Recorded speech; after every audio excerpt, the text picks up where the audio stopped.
Envie d'ajouter une petite touche de gourmandise à vos desserts en seulement 2 ingrédients? Aujourd'hui, on va réaliser un praliné pistache à la maison. Vous allez voir que c'est une pâte super facile et rapide, crémeuse et croquante à toujours avoir chez soi pour réaliser une multitude de desserts. C'est parti!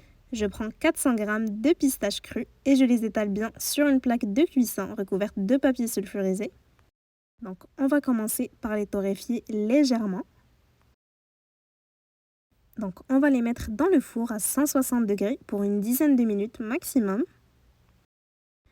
Ensuite, on va réaliser un caramel. Donc dans une casserole sur feu moyen, je vais verser 300 g de sucre. On ne va pas le toucher jusqu'à ce qu'il fonde. Vous pouvez secouer la casserole de temps en temps. Ce praliné pistache est une vraie merveille en cuisine, il pourra toujours servir. Vous pouvez l'utiliser dans vos gâteaux, garnir vos macarons ou vos tartelettes, fourrer des éclairs, des viennoiseries ou bien des brioches, napper des fruits ou bien le mélanger avec du chocolat blanc et obtenir une pâte à tartiner succulente. Donc dès que le sucre fond, on va passer sur feu doux et on va commencer à mélanger avec une cuillère en bois. On va ensuite ajouter petit à petit nos pistaches torréfiées. Donc on y va en 2 ou 3 fois en mélangeant bien entre chaque ajout. On ne va pas cesser de remuer, donc le sucre se cristallisera autour des pistaches, c'est normal. On va ajouter la petite pincée de sel comme d'habitude pour rehausser les saveurs ainsi qu'une cuillère à café d'extrait de vanille, mais c'est optionnel. Si vous aimez cette recette, n'hésitez pas à me laisser un petit like pour me le faire savoir et pour m'encourager, ça me fera très plaisir et surtout abonnez-vous pour ne manquer aucune recette qui pourrait vous plaire. Je compte bientôt vous faire une recette de gâteau ainsi qu'une recette de bûche à faire avec ce praliné. Dites-moi en commentaire si vous aimeriez que je vous fasse d'autres recettes avec. Donc le sucre va caraméliser autour des pistaches comme ceci, ce n'est pas un problème, on va continuer à bien mélanger jusqu'à ce qu'il fonde à nouveau. Donc voici ce qu'on obtient. Dès que c'est le cas, on va directement retirer de la casserole et on va placer sur du papier cuisson. Si vous avez besoin de revoir les quantités, tous les détails sont en description. Donc on va bien étaler sur le papier cuisson, puis on va laisser refroidir pendant 10 à 15 minutes à température ambiante. Quand ça a bien durci, on va venir casser des morceaux. Donc on casse en petits morceaux ou en morceaux de taille moyenne, c'est simplement pour simplifier le mixage. Si votre mixeur n'est pas très puissant, je vous conseille d'y aller petit à petit en faisant beaucoup de pauses. Une fois qu'on a bien coupé tous nos morceaux, on va prendre le tout, puis on va le verser dans notre mixeur.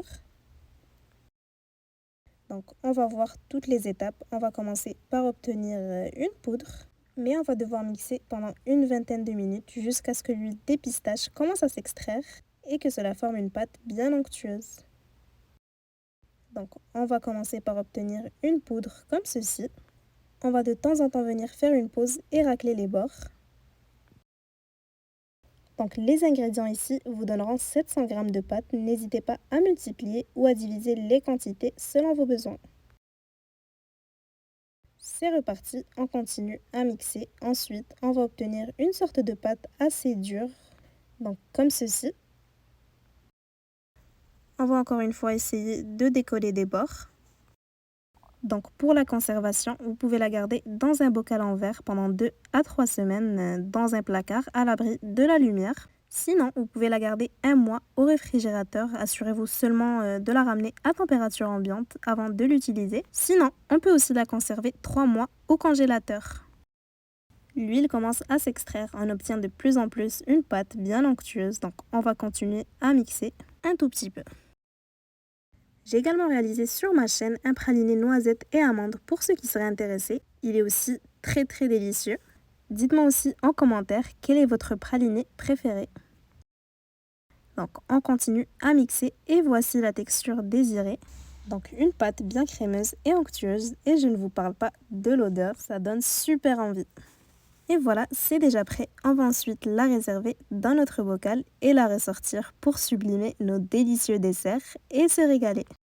En tout cas, j'espère vraiment que cette recette de praliné pistache maison vous aura plu. Si c'est le cas, n'hésitez pas à la liker et à la partager avec vos proches, à me dire ce que vous en avez pensé et à me donner vos résultats en commentaire si vous l'essayez. Et à bientôt pour de nouvelles inspirations.